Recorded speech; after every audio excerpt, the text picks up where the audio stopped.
दुकान का कार्य देखना, घर गृहस्थी का काम देखना, ये तो सब पर है। ये सब क्या है? पर है। ये पर का कार्य है। कोई अपने और अन्य कार्यों में लग गया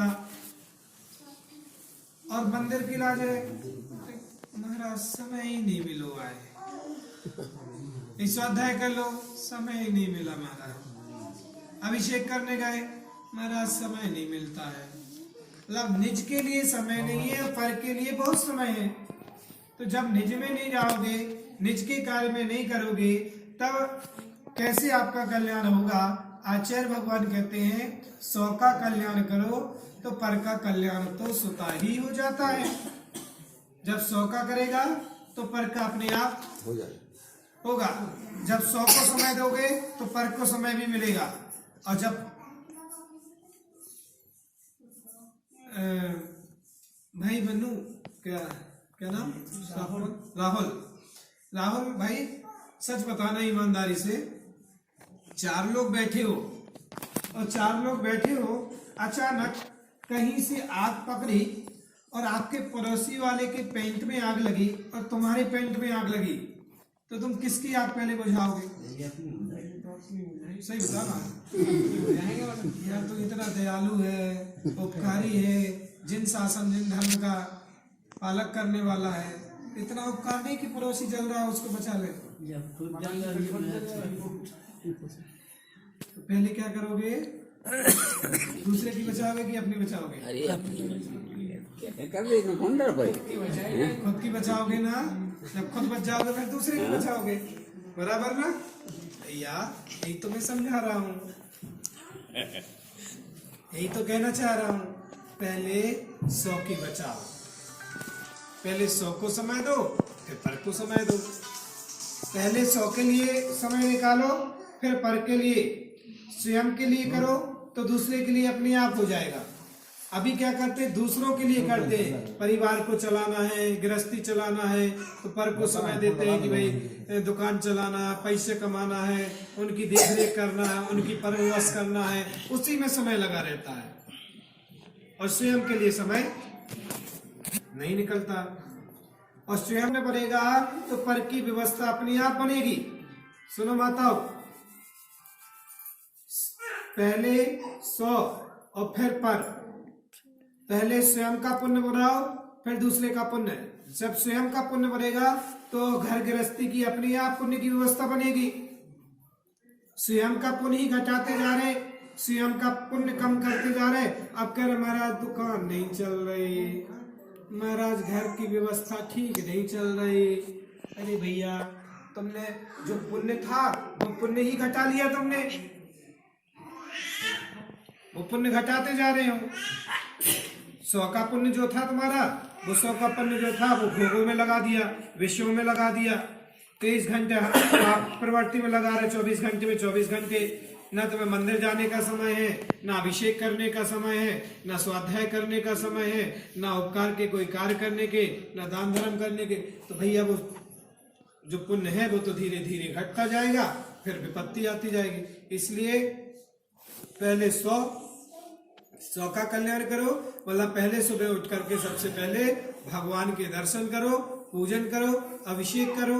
अब गांव-गांव में व्यवस्था क्या हो गई है? लोग कहते बारी बना दी हमने। क्या कर दी? बारी बना दी। आज उनकी बारी है, कल उनकी, एक हफ्ते उनकी बारी, वही मंदिर खोलेंगे, वही अभिषेक करेंगे, वही पूजा करेंगे, वही सब करेंगे। हमारा तो 1 हफ्ते बाद बारी आएगा, तो 1 हफ्ते बाद भोजन भी किया करो फिर। लेकिन क्या करते हो? भोजन तो दिन में कितनी बार? कितने ही बार, कोई गिनती नहीं आज के समय में। तो 1 बार भोजन, भजन 1 बार, उसमें भी आते हैं संकट, उसमें भी आते हैं संकट 1000 बार।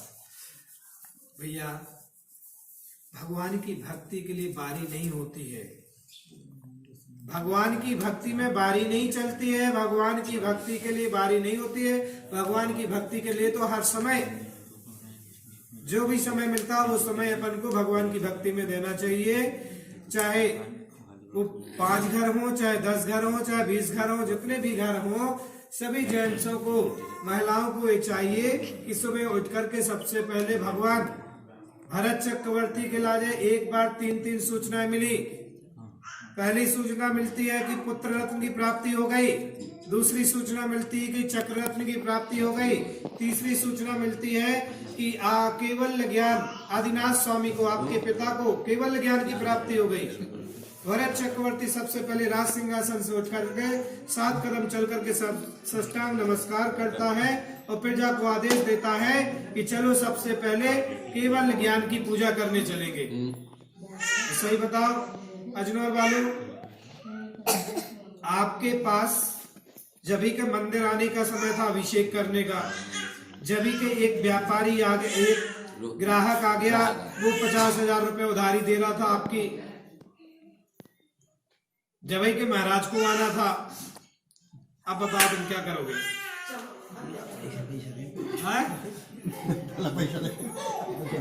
किसमें उलझोगे? ईमानदारी तो यही है, वास्तविकता तो यही है। ईमानदारी ये है कि मंदिर थोड़ी देर बाद चले जाएंगे और नहीं भी जा पाए शाम को चले गए, शाम को नहीं तो कल एक रस को त्याग कर देंगे, एक हाथ को त्याग कर देंगे। आज नहीं हो पाए, भगवान का करे बिजी हो गए थे। हाँ, ये सब गलती माफ कर दियो।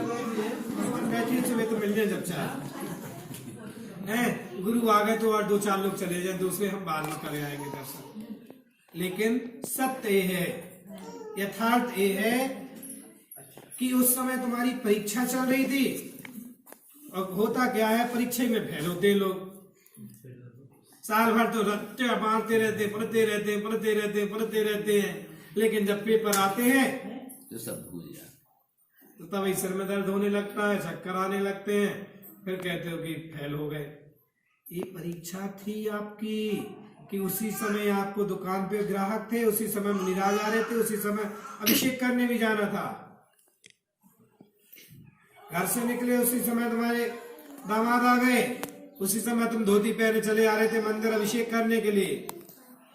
धोती तो एक तरफ रख रही थे, दामाद के पहले पैर पड़ने लगे, हे आओ स्वामी बैठो भोजन करो, उनकी हाव भाव में लग गए, पूरा दिन निकल गया। व्यवहारिकता बाद में नमाज से कहते थे बैठना भाई साहब 10 मिनट में आ रहा हूँ, पहले मैं भगवान के दर्शन कर रहा हूँ, या चलो जल्दी से तुम भी मंदिर चलो। लेकिन लोग क्या करते हैं, व्यवहारिकता पहले निभा लेते हैं, भगवान बाद में। इसलिए भरत चक्रवर्ती जैसे जीव के लिए केवल ज्ञान सिर्फ 48 मिनट में हो गया, कपड़े उतारते ही साथ, क्योंकि उसकी आस्था श्रद्धा इतनी मजबूत थी कि दुनिया इधर से उधर हो जाए लेकिन मेरा परमात्मा इधर से उधर, भक्ति में मेरा इधर से उधर नहीं होगा। मैं विशाल था, तो चक्रवर्ती जैसा वैभव चाहिए है तो दुनिया के सारे काम इधर से उधर थोड़े 1 घंटे बाद में